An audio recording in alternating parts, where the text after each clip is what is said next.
Tokoh utama dalam film ini yang bernama Tien. Ini orangnya dan mungkin kalian juga tidak asing lagi dengan dia. Singkatnya, Tien dipasung oleh Raja Bengis nan kejam yang bernama Raja Sena.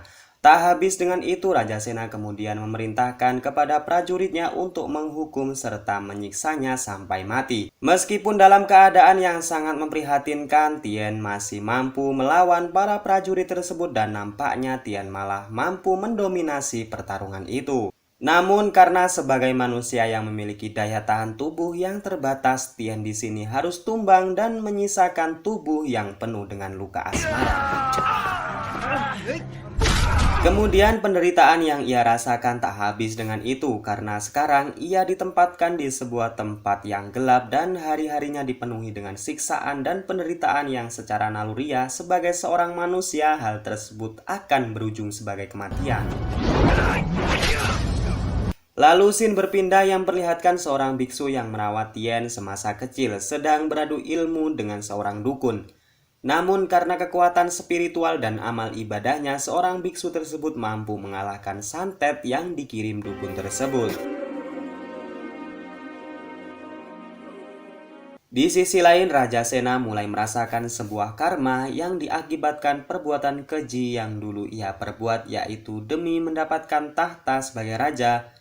Ia dengan tega membunuh dengan cara meracun ayahnya sendiri. Mengetahui perbuatan anak laknatnya tersebut, ia mengutuk Raja Sena agar menderita seumur hidupnya. Kemudian kutukan karma tersebut semakin nyata dengan datangnya berbagai teror yang ia rasakan. Namun ternyata itu semua hanyalah dalam mimpi. Lalu kemudian ia terbangun dan mendengar dengan samar di luar sana terdapat banyak orang yang sedang bergelut dengan mengadukan pedangnya. Dan ternyata itu adalah pertempuran prajurit kerajaan dengan perampok yang datang dari Bukit Sayap Garuda. Kedatangan mereka tiada lain dan bukan adalah untuk menyelamatkan pemimpin mereka, yaitu Tien. Akan tetapi mereka semua malah dibabat habis oleh dukun yang sakti mandraguna. Ketika pertarungan tersebut telah selesai, Raja Sena kemudian keluar dan betapa terkejutnya Raja Sena melihat seorang dukun yang seorang diri membantai habis para komplotan perampok tersebut. Melihat hal tersebut, Raja Sena kemudian memberikan tawaran kepada dukun dengan merekrutnya menjadi bagian dari orang penting di kerajaannya. Namun tawaran tersebut malah ditolak secara mentah-mentah dan kemudian ia juga mengatakan bahwa kutukan selama ini Raja Sena rasakan datang dari orang yang sangat ingin membunuhnya, yaitu Tien. Mendengar penjelasan dukun santet tersebut, Raja Sena kemudian memerintahkan para prajuritnya untuk memotong kepala Tien esok paginya. Keesokan paginya pelaksanaan hukuman mati pun tiba, di mana Tien sudah dirantai di sebuah pengikat dan ditutupi oleh kain hitam. Dan setelah mendengar instruksi dari Raja Sena, seorang algojo pun dengan beringas mengayunkan pedangnya dan siap untuk membunuh Tien. Namun beruntung belum saja mata pedang tersebut menyentuh batang leher Tien, utusan Raja Ayodhya datang dan mengatakan bahwa ia diperintahkan untuk membawa Tien ke istana sang raja. Sebelum mereka membawa Tien ke istana, terlebih dahulu mereka kemudian membawa Tien ke sebuah tempat pengobatan untuk mengobati luka-lukanya. Dan ternyata di tempat tersebut terdapat juga kekasih masa kecil Tien yang bernama Bim, dan sekarang ia sudah tumbuh besar dan menjadi wanita yang cantik jelita. Belum juga Tien diobati, para pasukan Raja Sena kemudian datang dan menyerbu tempat tersebut. Karena merasa tidak ingin kekasihnya terluka, Bim kemudian dengan sigap melindungi Tien dan memeluknya di pojokan tempat tersebut. Kemudian biksu dan masyarakat di sana melakukan sebuah ritual khusus yang ditujukan untuk kesembuhan Tien.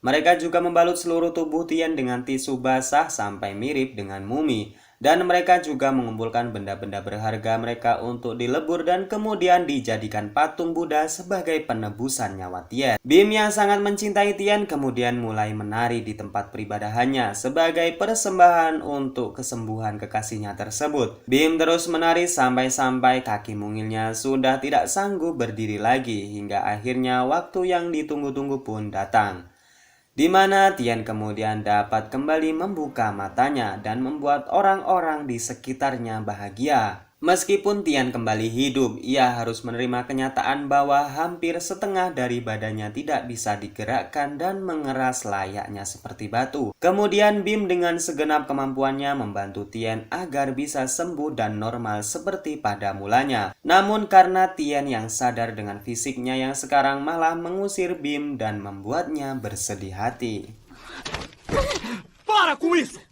Hingga di atas keputusasaannya, Tian kemudian memutuskan untuk mengakhiri hidupnya yang penuh dengan penderitaan tersebut dengan melangkah ke tebing yang akan membuatnya melangkah untuk yang terakhir kalinya. Untungnya sebelum tindakan bodoh tersebut benar-benar Tian lakukan, tiba-tiba nasihat dari orang gila menyadarkannya dan tak henti-hentinya seorang biksu yang baik kembali menyelamatkan moralnya. Dan berkat kedua orang tersebutlah hingga saat itu Tian masih hidup di dunia ini untuk membalaskan dendam ayahnya yang dibunuh oleh para celeng Raja Sena. Kemudian Tian yang sudah berhasil menemukan jati dirinya yang dulu kemudian melatih segenap badannya untuk melakukan yoga agar sendi serta otot yang berada dalam tubuhnya kembali pada jalurnya seperti sedia kala. Dan dengan segenap usahanya, Tian kemudian mampu mengembalikan fisik dan struktur tubuhnya seperti sedia kala. Ditambah lagi dengan latihan menari yang ditemani sang pujaan hati yang membuat otot dan sarafnya kembali lentur dan tidak kaku lagi. Beberapa harinya Tian kemudian melatih kekuatan Yin dan Yang dalam dirinya agar sakti mandraguna seperti pendekar yang tak bisa terkalahkan. Dan setelah beberapa hari bahkan beberapa bulan kemudian, singkatnya Tian sekarang sudah menguasai jurus yang paling kuat dan paling mematikan. Anjay. Di sisi lain, sang Raja Sena yang sudah muak dengan mimpi buruk yang dialaminya memutuskan untuk membunuh dukun cabul di awal film tadi. Namun karena dukun tersebut terlalu santi mandraguna, Raja Sena justru terbunuh oleh dukun tersebut dan mengakibatkan kepala Raja Sena ucul dari tubuhnya. Dan sesuai dengan hukum rimba dan hukum kerajaan yang kuno, barang siapa yang mampu membunuh sang raja, maka dialah yang menjadi raja berikutnya. Dan itu artinya sang dukun tersebut sekarang menjadi raja. Kita beralih kembali dengan Tian yang semakin hari semakin sakti tiba-tiba didatangi oleh para prajurit kerajaan yang ingin membunuhnya.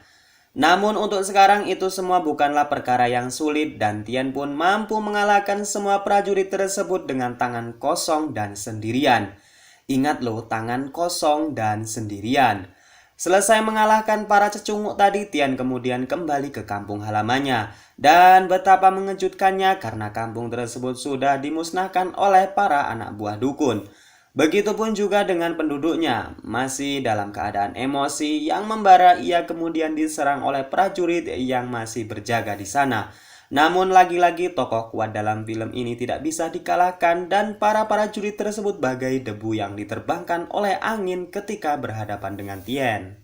Kemudian dengan tekad yang membara, Tian memutuskan untuk membalas dendam atas kekejian dukun yang menjadi raja tersebut.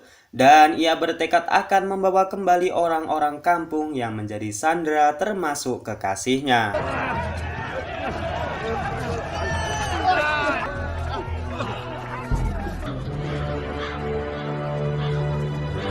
Dan kemudian Tian yang penuh amarah namun tetap kalem seperti saya ini pun langsung mendatangi kerajaan. Raja yang sudah mengerti bahwa Tian akan menemuinya pun tersenyum dan menertawakannya. Dan kemudian ia mengeluarkan jutsu Mugen Tsukuyomi yang mengakibatkan langit menjadi gelap gulita karena matahari tertutup oleh cahaya jahat yang berwarna hitam pekat. Kemudian Raja Zolim tersebut mengambil bim dan menyembelihnya saat itu juga. Tian melihat kekasihnya mati secara tragis di hadapannya membuat Tian marah dan menyerang semua prajurit dengan membata-bata. Singkatnya, semua prajurit tumbang karena keberingasan Tian saat itu. Akan tetapi di saat-saat Tian lengah, sebujur tombak melesat mengenainya. Ternyata karena kemarahan dan dendam dalam hati Tian, itu semua malah akan membuat raja semakin kuat dan tak terkalahkan. Melihat semua kejadian tersebut, Tian kemudian tersadar dan mengatakan, "Aku datang dari kekosongan dan akan kembali pada kekosongan." Dan seketika ia kemudian kembali dalam posisi awal saat ia datang. Di sini ada sebuah hal yang menarik di mana Tian mampu mengembalikan waktu yang ia mau atau Tian mampu memperkirakan dan menspesifikasikan secara detail detik-detik waktu kejadian di masa depan.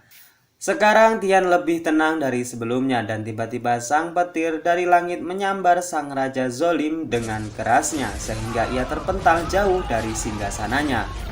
Dengan hal itu juga langit kembali cerah dengan matahari yang bersinar terang karena tidak ada lagi kekuatan jahat yang menutupinya. Dan dengan kejadian tersebut kekuatan hitam yang dimiliki sang raja menghilang dengan sendirinya.